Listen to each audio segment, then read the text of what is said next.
Hey y'all, it's Smoking Tater again, coming back at you. Been thinking about some videos we can do and things we can say and everything. And today I think I'm going to do a how-to video of, I guess, kind of the basics of bass fishing, the how-tos, different cast techniques and things that you can do. Um, First of all, I got an Ambassador reel. It's a Royal Express, one of the black reels. Got it on a lightning rod, a Berkeley lightning rod. This is probably one of my most favorite combinations I have.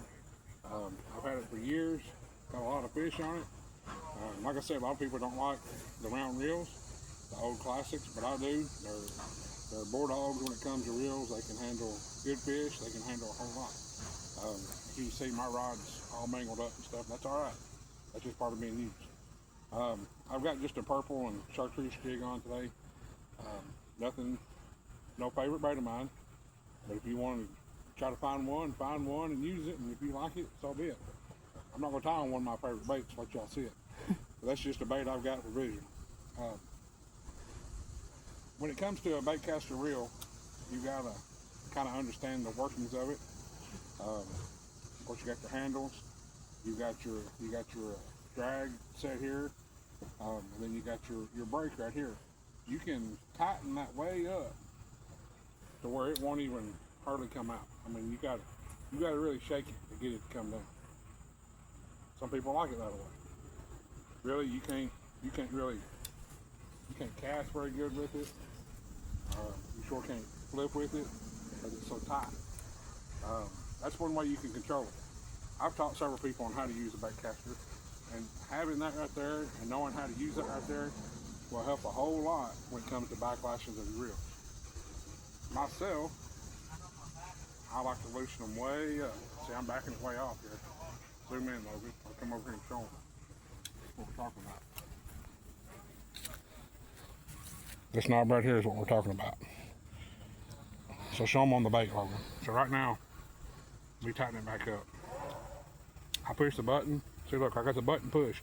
That should be free falling. It's not free falling. So now look, I'm going to loosen this up. I want to push that button and watch it. See, look. Push the button. See how it's free falling?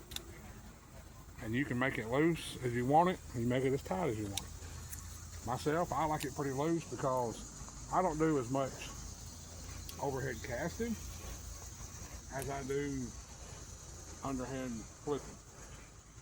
You can, like I said, you can overhand cast all you want to. See, I just cast it right in the bucket. You got control over it. Or you can flip it. Now, some people call what I do flipping. Some people calls it pitching. I just call it flipping. And if I'm wrong in calling it flipping, then so be it. It's won several tournaments and caught it shallow fish. So you call it whatever you want to. I do that. I've got everything loosened up, got everything set for myself. That's the key of having the reel set for yourself. If you're fishing with somebody else, their reels are going to be set up for them. So if somebody lets you borrow a reel, the first thing you say, kind of like when you drive somebody's vehicle, can I adjust the mirror? Can I adjust the rear view mirror? Can I make it, comfortable for me? When you're using somebody else's reel, like I fished with my dad before, say stopped in and fished with him in the lake on the way home from work. Dad will have his reel set for him. First thing I'll do is I'll make the adjustments I need for the reel to do what I want, what Tater wants. But now I've got this reel set up exactly how I want it to be. So I take the jig, so again, the bait that I have, take the jig, I push my button, and I can just flip it. And I can do whatever I want to with it. I've got more control over it. I'm casting out a bucket of water. That's about 20 feet away. Now, I'm not hitting it every time. Am I professional? No. But I'm getting it pretty close. I can put it all around that bucket. I can even put it in that bucket. I'm getting it within what you might just well say that 1 inch circle right there. I'm putting it all in that location by doing exactly what I'm doing right here. And another thing about flipping, like I'm doing, you can cover a whole lot of water in a short amount of time. And you can do it fast for the fact that you grab a hold of your bait, you can flip it, You can work it. You can work it back from the bank a couple of times. There's no sense in working all the way back to the boat. Because the fish normally ain't under your boat. They're going to be right there at the bank feeding. You don't get a bite, you crank it up, you grab a hold of it, and you go again. And you just keep doing that over and over and over and over, all the way down that bank, till you find that strike, till you find that fish, till you find the one that you're looking for. It's a matter of technique, it's a matter of speed, it's a matter of getting the bait right in the particular place that you want it. When you're flipping, you can put it in low light places. Show them, Logan. I'm showing these beans over here. I can put it right over there in them beans, right against them beans that I want to. I can put it right up against my tomato plant over there if I want to, without messing anything up, without making a big commotion. Normally when you're fishing and you're casting overhand, you're going to throw it and it's going to smack the water. Do you see how that jig just jumped? How that jig bounced off the ground? When you do that, if there's any fish around, you're going to cause them to scatter, you're going to cause them to break away. But if you're flipping, which is I showed you right here, you're flipping, see how easy and graceful that fell right there between the beans, and then we can work it right back and hope and anticipate that the fish is going to be. It's all about the technique. It's all about practice. I can remember time and time again when I could stand and hit that bucket of water over and over again. I've not fished in a long time. I'm lost, what you might say, the technique, the skill, so I put it right in that bucket. It's just a matter of standing here and practice. This is like anything.